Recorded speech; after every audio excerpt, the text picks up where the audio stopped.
ہم وہی کہیں گے جو ہمارا دین ہم کو بتاتا ہے. عمل کرو تو تمہارا بھلا ہے. ونحن على ذلك لمن الشاهدين والشاكرين والحمد لله رب العالمين. آئیے ہم اور آپ سب مل کر اپنی اور ساری کائنات کے مرکز عقیدت ارواحنا فدا جناب احمد مجتبی محمد مصطفیٰ صلی اللہ تعالی علیہ وآلہ وسلم کے دربار شاہانہ میں نذرانہ درود و سلام پیش کریں. پڑھیں بعد اب اللہم صلی علی سیدنا شفیعنا حبیبنا مولانا محمد معدن الجود والکرم وآلہ الکرام وابنہ الکریم مبارک وسلم صلاة وسلام علیک یا سیدی یا رسول اللہ صلی اللہ تعالی علیہ وآلہ وسلم.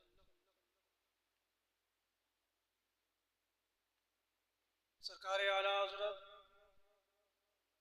عظیم المرکت مجدد دین و ملت شاہ امام محمد رضا خان فاضل بریلوی رضی اللہ تعالی عنہ ارشاد فرماتے ہیں لحد میں عشق رخ شے کا داغ لے کے چلے. لحد میں عشق رخ شے کا داغ لے کے چلے. اندھیری رات سنی تھی چراغ لے کے چلے. اور تیرے غلاموں کا نقش قدم ہے راہ خدا.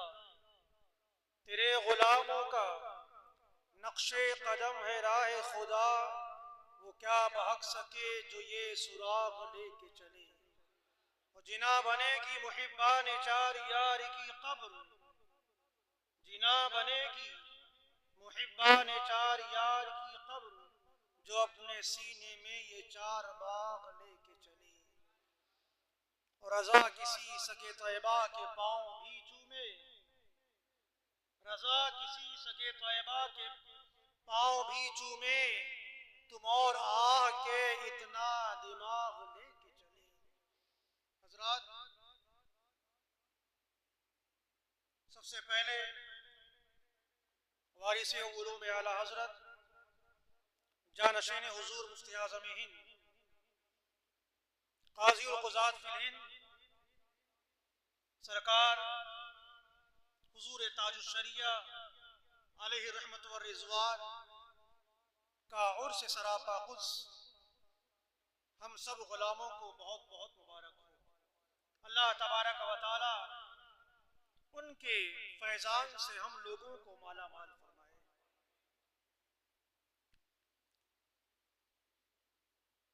حضرات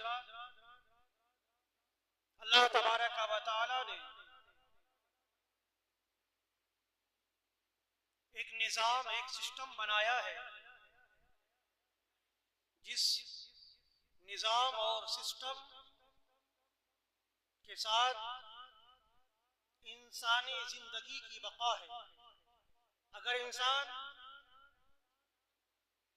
اس سسٹم کو صحیح طور سے فالو کرے اسی کے مطابق اپنی عملی زندگی گزارے شریعت مصطفی صلی اللہ تعالی وسلم کے اعتبار سے اپنے کردار کو اسی سانچے میں ڈھال لے تو اس کی زندگی پوری سسٹمیٹک ہو جاتی ہے.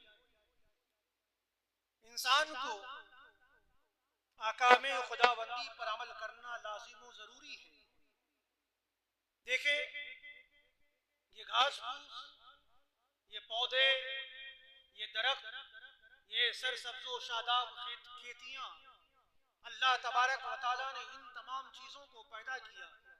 ان میں بھی اللہ تبارک و تعالیٰ نے زندگی رکھی ہے اور ان کی حیات کا دار و مدار اللہ تبارک و تعالیٰ نے زمین کو رکھا ہے کہ زمین میں اس کے بیج اگتے ہیں.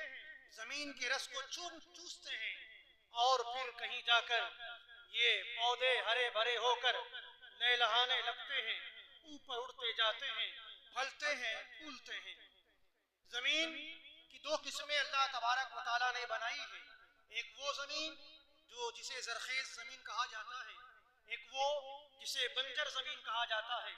زرخیز زمین میں اگر بیج ڈالا جاتا ہے تو اس بیج سے پودے اگتے ہیں. ہر پودے میں 7 بالیاں ہوتی ہیں, بالیوں میں 100 دانے ہوتے ہیں. اور اگر بنجر زمین بیج ڈالا جائے تو وہاں سوائے گھاس پھوس کے اور کانٹوں کے کچھ اور اگنے والا نہیں ہے. اسی کو قرآن مجید نے ارشاد فرمایا ہے, والبلد الطیب یخرج نباتہ بإذن ربہ والذی خبث لا یخرج الا نکیدا.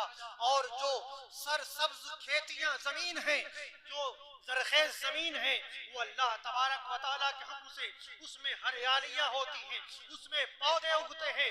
اور جو بنجر زمین ہے اس میں کچھ نہیں اگتا ہے یا تو بہت کم اگتا ہے. اللہ تبارک و تعالیٰ نے ارشاد فرمایا یہ زرخیز زمین ہے, یہ بنجر زمین ہے. ان زرخیز زمین سے انسان کو فیض ملتا ہے, اور جو بنجر زمین ہے اس سے انسان کو فائدہ نہیں ملتا ہے, کوئی فیض نہیں ملتا ہے. اسی طریقے سے اللہ تبارک و تعالیٰ نے دنیا میں انسان کو پیدا کیا ہے.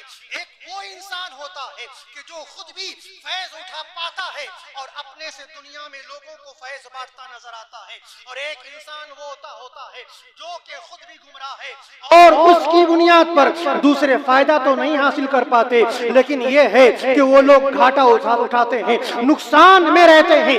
اللہ تبارک و تعالیٰ نے عالم آخرت کو پیدا فرمایا, اللہ تبارک و تعالیٰ نے عالم دنیا کو پیدا فرمایا. عالم دنیا میں اپنی زندگی کو باقی رکھنے کے لیے ہمیں غذا کی ضرورت ہے, پانی کی ضرورت ہے, آب و ہوا کی ضرورت ہے, لیکن عالم آخرت میں کامیابی کے لیے انسان کو روحانی زندگی کی ضرورت ہے, اللہ والوں کی ضرورت ہے, اللہ تبارک و تعالیٰ کی رحمت کی ضرورت ہے. اگر ہمیں دنیا میں کامیاب ہونا ہے, ہمیں اپنی زندگی کو خوشحال گزارنی ہے, تو ہمیں اپنے جسم کو صحت و توانا رکھنا ہوگا, اپنے جسم کو تندرست رکھنا ہوگا. لیکن اگر آخرت میں کامیابی چاہتے ہو تو اپنی روح کو تندرست کرنا ہوگا, اپنی روح کو توانا رکھنا ہوگا, اپنی روحانی زندگی کو پاکیزہ بنانی ہوگی. تب کہیں جا کر ایک بندہ دنیا میں بھی کامیاب ہوتا ہے اور آخرت میں بھی کامیاب ہوتا ہے. اسی آخرت کی کامیابی پانے کے لیے اللہ تبارک و تعالیٰ نے فرمایا ہے, یا ایھا الذین آمنوا اتقوا اللہ وکونوا مع الصادقین. اے ایمان والو, اللہ سے ڈرو اور سچوں کے ساتھ ہو جاؤ. اللہ والوں کا دامن تھام لو, اللہ والوں کے ہاتھوں پر ہاتھ دے کر اپنے آپ کو بیچ دو. اللہ تبارک و تعالیٰ کے محبوب بندوں کے دامن سے وابستہ ہو جاؤ, ان کے حلقے بغوش بیٹھ کر ان کا فیض حاصل کرو. ہمیں اور آپ کو اگر دنیا اور آخرت کی کامیابی چاہیے تو ان اللہ والوں کا دامن تھامنا ہوگا, اللہ والوں کی صحبت لینی ہوگی. تبھی تو مولانا جلال الدین علیہ رحمت و رضوان فرماتے ہیں, یک زمانہ با صحبت اولیاء بہتر از 100 سالہ طاعت بیریا. کہ اگر ایک لمحہ بھی کسی اللہ کے ولی کا قرب حاصل کر لیا تو سمجھو 70 سالہ زندگی جو کہ تم نے خلوص و للہیت کے ساتھ اللہ تبارک و تعالیٰ کی عبادت کی ہے, اس زندگی سے یہ زندگی بہتر ہے. حضرات, ہمیں اور آپ کو اگر کامیاب ہونا ہے تو اللہ والوں کا دامن تھامنا ہوگا.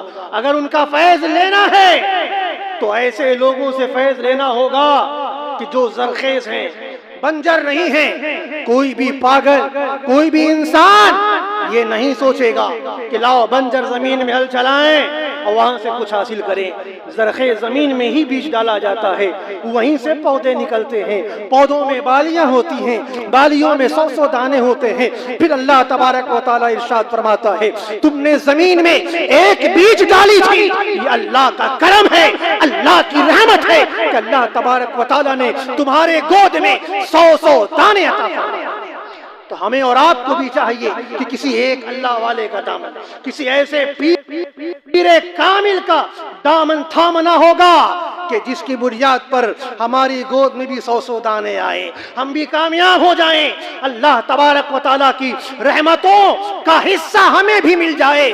تو ہمیں بھی چاہیے کسی ایسے پیر کو تلاش کریں, کسی ایسے ولی کو تلاش کریں کہ جو حقیقی معنوں میں پیر ہو, اور کوئی ایسا نہ ہو کہ جو شریعت مصطفی پر پابند نہ ہو اور اپنے آپ کو کہتا ہو کہ ہم تو پیر ہیں. پیر کامل کی تلاش ضروری ہے. دیکھیں آپ حضرات, سرکار غریب نواز رضی اللہ تعالیٰ عنہ نے علم دین حاصل کیا، نوجوانی کے زمانے میں قدم رکھا، فوراً آپ نے کسی سے بیعت نہ کر لی، بلکہ آپ چکر لگاتے رہے، تلاش کرتے رہے، ڈھونڈتے رہے، کئی ملکوں کی خاک چھانی ہے، کئی شہروں میں گئے ہیں، پھر کہیں جا کر خواجہ عثمان ہارونی کا دامن آپ کے ہاتھ میں آیا ہے۔ اور جب خواجہ عثمان ہارونی رضی اللہ تعالیٰ کا دامن آپ کے ہاتھ میں آیا ہے، تب کہیں خواجہ غریب نواز جو معین الدین تھے، پھر اللہ تبارک و تعالیٰ نے ان کے ذریعے سے انہیں غریب نواز بنا دیا۔ یہ پیر کامل کی تلاش بہت ضروری ہے۔ آج تو ہم نے پیر کامل کی تلاش کا نظریہ ہی بدل دیا ہے۔ کچھ لوگ تو کہتے ہیں کہ ارے بھیا، اگر پیر کو سمجھنا ہو، پیر کے بارے میں جاننا ہو کہ یہ پیر ہے یا نہیں، تو اس کے پیچھے بیٹھ جاؤ اور درود شریف پڑھتے رہو۔ اگر ہم درود شریف پڑھ رہے ہیں اور اس نے اپنی منڈی گھما کر ہمارے طرف دیکھ لی تو سمجھ جانا یہ پیر ہے۔ ارے کمبختو، ارے عقل کے مانو، اگر تم رستے میں چل رہے ہو، کسی کے پیچھے پیچھے آپ نے درود شریف شروع کر دی اور وہ لفنگا تمہارے پیچھے منڈی گھما کر دیکھ لے تو کیا ایسے لفنگے سے مرید ہو جاؤ گے؟ ایسے آوارہ گردوں سے مرید ہو جاؤ گے؟ یہ ولی کے اور پیر کے جانچنے کا آلہ نہیں ہے، بلکہ ولیوں کے جانچنے کا آلہ ہے۔ اگر جانچنا ہے، پوچھنا ہے تو آؤ اللہ تبارک و تعالیٰ کی بارگاہ میں چلے آؤ، پروردگار سے پوچھو، پروردگار وہ کون لوگ ہیں کہ جن کو تو نے اپنا دوست بنایا ہے؟ ہم کیسے پہچانیں گے کہ یہ تیرے دوست ہیں، یہ تیرے محبوبین ہیں، یہ تیرے مقرب ہیں؟ تو خدا آواز دیتا ہے، کلام پاک میں لکھا ہے، اللہ تبارک و تعالیٰ نے ارشاد فرمایا، ان اولیاء الا المتقون، اگر میرے دوستوں کو دیکھنا ہو تو جاؤ دیکھ لو، جو متقی ہوں گے وہ اللہ کے دوست ہوں گے، جو شریعت مصطفی پر عمل کرتے ہوں گے وہ اللہ کے مقربین ہوں گے، جو احکام شرعی پر اپنی زندگی گزارتے ہوں گے وہ محبوبان بارگاہ میں سے ہوں گے۔ یہ ہے اعلیٰ، یہ ہے جانچنے کا ذریعہ کہ کسی پیر کو اگر جانچے تو کیسے جانچے۔ ورنہ تو گجرات کے ایک پیر صاحب ہیں، کہیں بیٹھے ہوئے تھے اور مرید کر رہے تھے، سامنے عورتیں آ رہی ہیں دھڑا دھڑ، اور اپنے معاذ اللہ ان عورتوں کا نقاب اٹھا کر ان کو مرید کیا جا رہا ہے۔ استغفر اللہ، یہ ایسے پیر ہیں، نقاب اٹھا کر کسی نے کہہ دیا حضور یہ تو غیر محرم ہیں، ان کا دیکھنا ناجائز و حرام ہے، اور آپ ان کو دیکھ کر مرید کر رہے ہیں۔ تو پیر صاحب تو جلال میں آ گئے، ابے چپ، تجھے کیا پتا؟ اگر ہم یہاں نہیں پہچانیں گے تو وہاں کیسے پہچانیں گے؟ یہاں نہیں پہچانیں گے تو وہاں کیسے پہچانیں گے؟ ارے پہچانیں گے تبھی تو جنت میں لے کے جائیں گے۔ یہ ایسے ناہنجار دنیا دار شیطان کے چیلے ہیں جو کہتے ہیں ہم یہاں پہچان لے۔ ارے پہچاننا اس طرح کوئی کمال کی بات تھوڑی ہے، ارے کمال کی بات تو یہ ہے جو غوث آدم کے پاس ہے، روشن ضمیر ہے کہ وہ انسان کے دلوں کے بھید کو جان لیتے ہیں۔ یہاں اگرچہ نہ دیکھیں تو کل قیامت میں انشاءاللہ اپنے مریدین کو وہ اپنے ساتھ جنت میں لے کر جائیں گے۔ یہ کمال کی بات ہے، نہ دیکھیں اور پھر جنت میں لے کر جائیں۔ کمال یہ نہیں کہ دیکھ لو پھر پہچان کر لے کر جاؤ، نہ، کمال تو یہ ہے کہ بغیر دیکھے اس کو جنت میں لے کر چلے جاؤ۔ تو ایسے ہی پیر کی تلاش یہ ضروری ہے۔ لوگوں نے کہا کہ پیر سے ہم نے تو دیکھا کہ بھائی یہ تو منہ میں انگارہ رکھ لیتے ہیں، منہ میں دو چار بلیڈ جیسے آوارہ لفنگے گردلے ہوتے ہیں، وہ منہ میں بلیٹ رکھ لیتے ہیں اور چبا جاتے ہیں۔ ایسے ہی ہمارے پیر صاحب بھی ہیں، منہ میں بلیٹ رکھ لیتے ہیں، جی انگارہ رکھ لیتے ہیں۔ ہم نے دیکھا کہ اپنے آستین سے کاجو بادام نکال دیتے ہیں۔ بھائی بڑا اچھا آلہ تم نے دیکھا ہے، جانچا ہے، پرکھا ہے، کہتے ہو ایسے ایسے کرتب دکھاتے ہیں۔ ارے کرتب تو جوگی جے پال نے بھی دکھایا تھا، کرتب تو شیطان بھی دکھاتا ہے، تو کیا وہ بھی پیر ہونے کے لائق ہے؟ نہیں پیارے، وہ پیر ہونے کے لائق نہیں ہے۔ آؤ سرکار غوث اعظم کا واقعہ سنو۔ سرکار غوث اعظم رضی اللہ تعالیٰ عنہ کی بارگاہ میں ایک شخص آیا اور یہ سوچ کر آیا کہ میں غوث اعظم سے میں اگر کوئی کرامت دیکھوں گا تو ان کا مرید ہو جاؤں گا۔ حضرات محترم وہ آیا، رہا ایک نہیں بلکہ 6 مہینہ رہا۔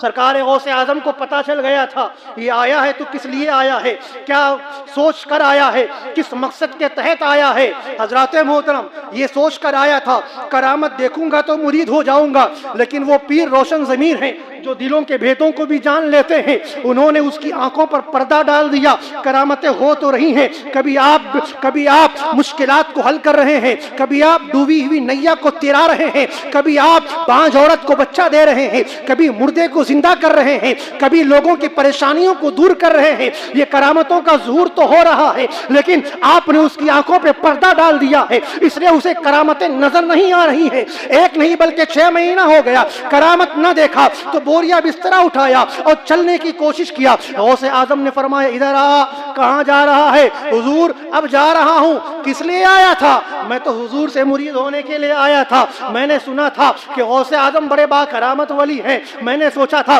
کہ اگر کوئی کرامت دیکھ لوں گا تو ان سے مرید ہو جاؤں گا۔ تو آپ نے فرمایا بتا، کیا تو جب اس خانقاہ میں داخل ہوا تھا اور تیری نظر میرے عصا پر پڑی تھی تو کیا تیرے دل میں یہ بات نہ آئی تھی کہ اگر غوث اعظم اس عصا سے کرامت دکھا دیں گے تو میں مرید ہو جاؤں گا؟ اللہ اللہ، غوث اعظم کا کرم دیکھے، غوث اعظم کا کمال دیکھے کہ اس کے دل میں کیا ہے، کیا سوچ رہا ہے۔ غوث اعظم بتا رہے ہیں کہ تو نے اپنے دل میں یہ سوچا تھا کہ اگر غوث اعظم اپنے عصا کے ذریعے سے کوئی کمال دکھا دیں گے، کرامت دکھا دیں گے تو میں مرید ہو جاؤں گا۔ جا، وہ میرا عصا پڑا ہے اس کو اٹھا کر لے آ۔ وہ جاتا ہے، عصا اٹھا کر لے آتا ہے۔ آپ نے عصا کو چھوا ہے، وہ عصا زمین پر کھڑا ہو جاتا ہے بغیر کسی سہارے کے۔ کوئی سہارا نہیں ہے، یہ مائک کا اسٹینڈ ہے، یہ کھڑا ہے لیکن نیچے سپورٹ ہے، نیچے چوڑائی میں اس کے لیے سپورٹ رکھا گیا ہے، تب کہیں جا کر یہ اسٹینڈ کھڑا ہے۔ لیکن غوث اعظم کا دستے مبارک اگر کسی چیز سے ٹچ ہو جائے تو اس میں بھی کمال پہنچ جاتا ہے، اس کے اندر کمال آ جاتا ہے۔ غوث اعظم نے ہاتھ لگایا ہے، وہ عصا کا عصا کھڑا رہ جاتا ہے، کوئی بھی وہاں پر کوئی آسرا نہیں ہے، کوئی سہارا نہیں ہے، کوئی سپورٹ نہیں ہے۔ وہ دیکھ کر حیران رہ جاتا ہے کہ ایک عصا کیسے کھڑا ہو گیا۔ وہ تو سوچ کر آیا تھا نا کہ عصا کے ذریعے سے اگر کرامت دیکھوں گا تو مرید ہو جاؤں گا۔ پھر غوث اعظم نے فرمایا، اشارہ کیا اس عصا کی طرف، عصا میں اتنی روشنی ہو گئی جیسے کہ لائٹوں میں روشنی ہو جاتی ہے، اس کی آنکھیں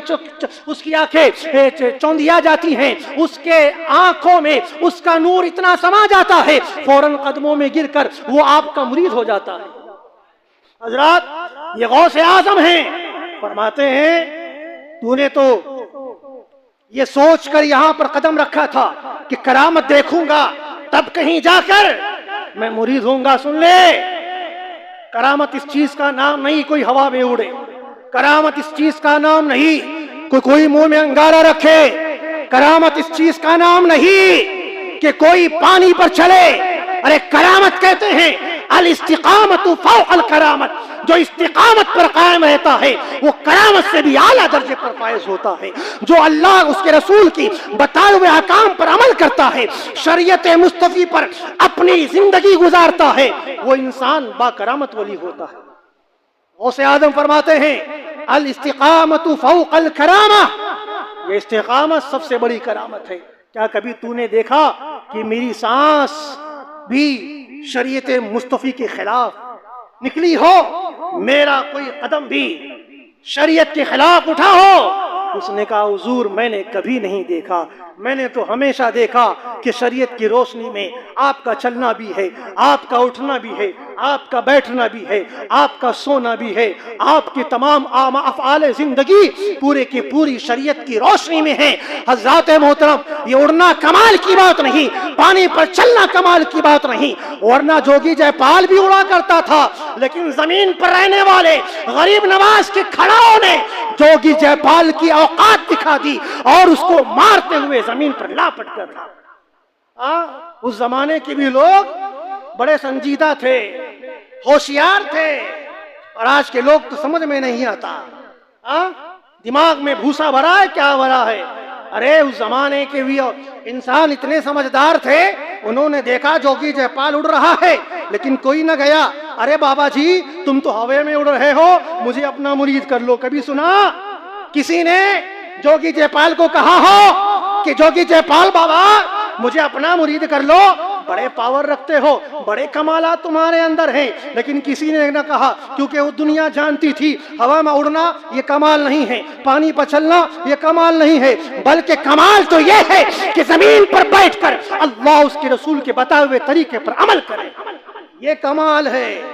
کوئی نہ گیا جوگی جے پال کے پاس، میری بیوی بانجھ ہے تعویذ دے دو اولاد پیدا ہو جائے، بڑا پریشان ہوں تعویذ دے دو پریشانی دور ہو جائے، بزنس نہیں چل رہا تعویذ دے دو پریشان ہوں تو پریشانی ختم ہو جائے۔ کوئی نہ گیا، بلکہ کوئی بھی جا رہا ہے تو کشا کشا اپنا ہو تو غریب نواز کے قدموں میں جا رہا ہے، دوسرا ہے تو غریب نواز کے قدموں میں جا رہا ہے، ہر کوئی غریب نواز کے قدموں میں روایتوں میں آیا ہے، ایک نہیں بلکہ 90 لاکھ لوگوں نے غریب نواز کے قدموں میں اپنی جان کو قربان کر دیا اور اسلام کو قبول کر لیا۔ یہ کون سی کشش تھی، یہ کون سی طاقت تھی، یہ کون سا اختیار تھا، یہ کون سا کمال تھا؟ یہ کمال ہے شریعت پر عمل کرنے کا، یہ کمال ہے احکام شریعت کی روشنی میں اپنی زندگی گزارنے کا۔ اسی کے بارے میں اللہ تبارک و تعالیٰ نے ارشاد فرمایا، اے ایمان والو اللہ سے ڈرو اور سچوں کے ساتھ ہو جاؤ۔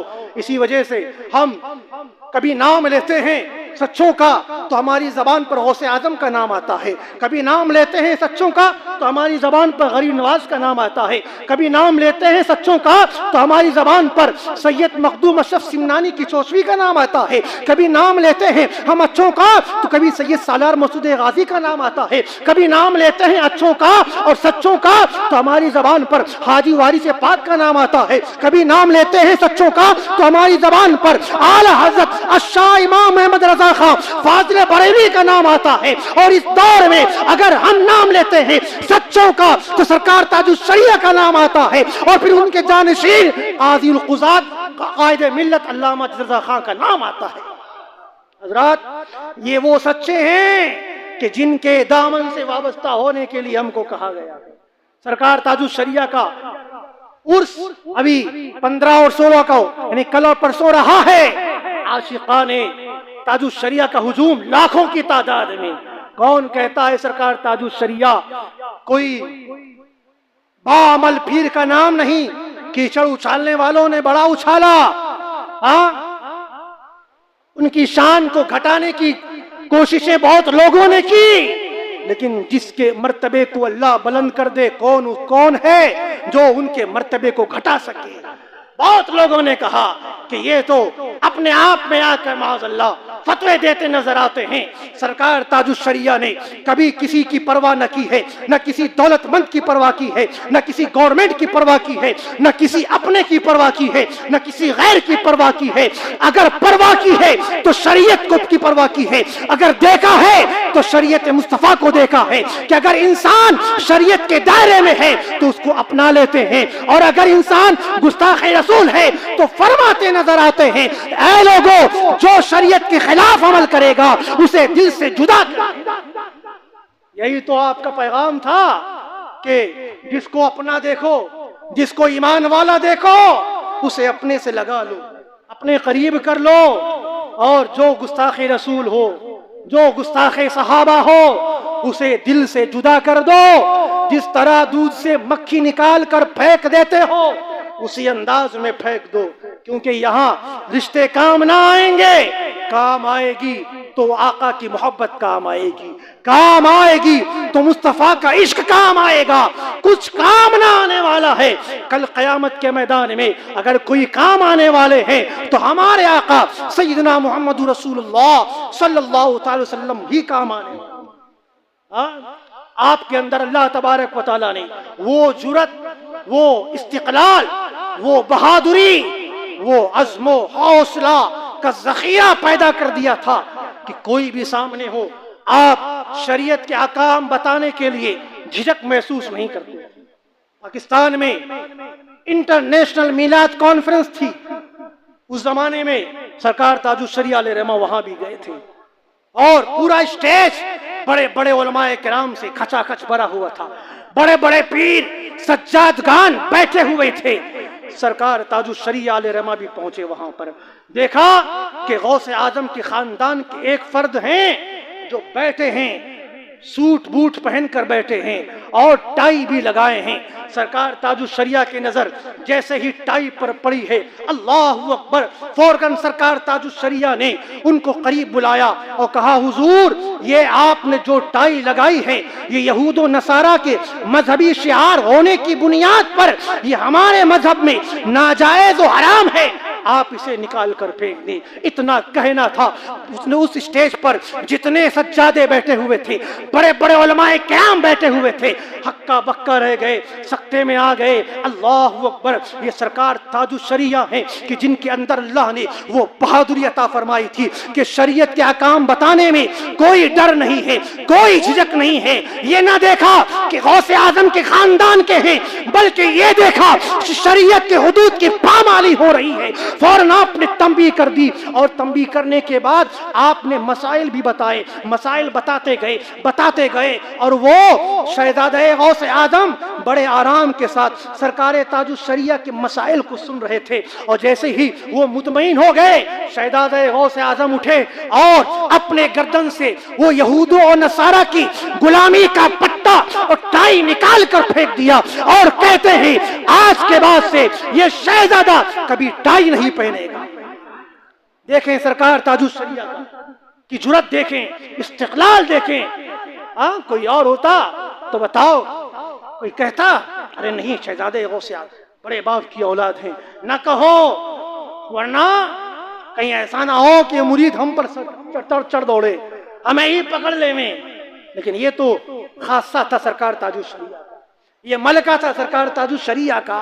یہی نہیں بلکہ ایک مرتبہ آپ ہالینڈ کی سرزمین پر گئے، وہاں بھی ایک کانفرنس تھی، بڑے ہال میں کانفرنس تھی، بڑے بڑے وکیل، بڑے بڑے وہاں پر انجینئر اور ڈاکٹرز وغیرہ موجود تھے۔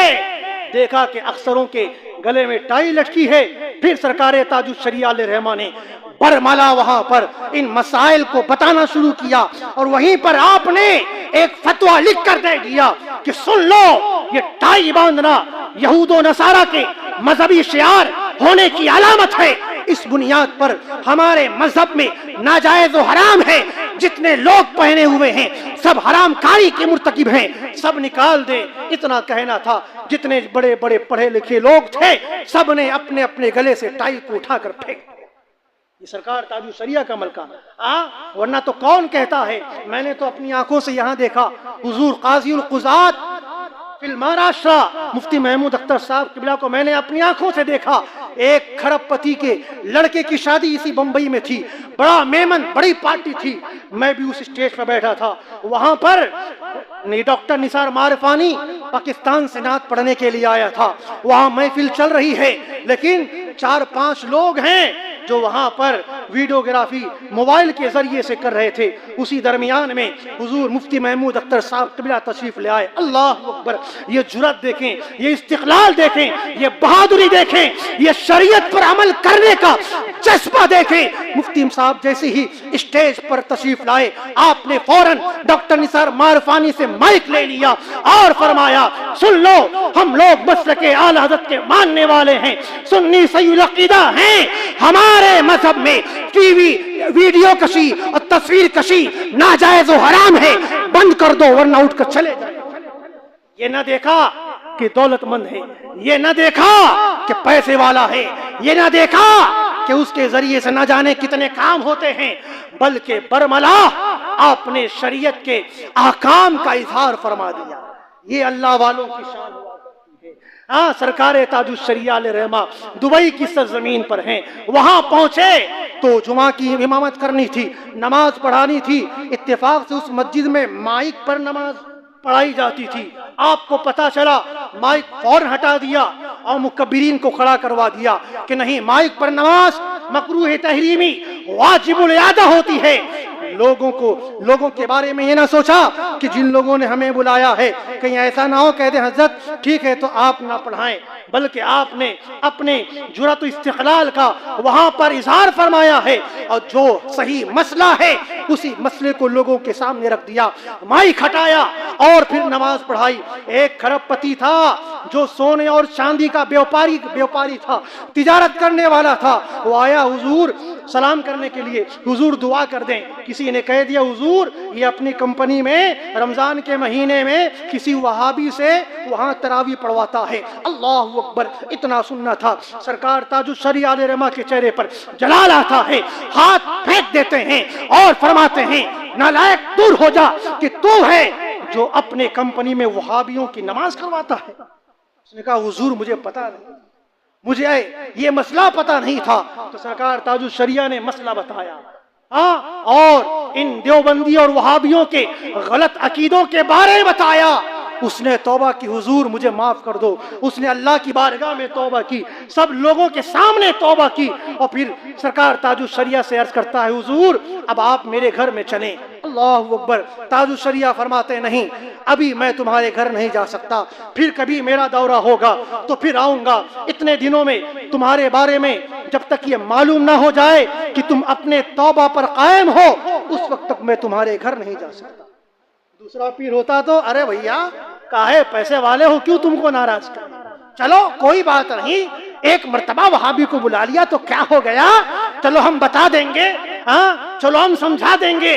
نہیں، ایسے دو رخی پالیسی پر عمل کرنے والے وہ پیر نہیں ہوتے ہیں، وہ مصلحت کا نام دے کر وہ عالم نہیں ہوتے ہیں، بلکہ ان لوگوں نے دین کا سودا کیا ہے۔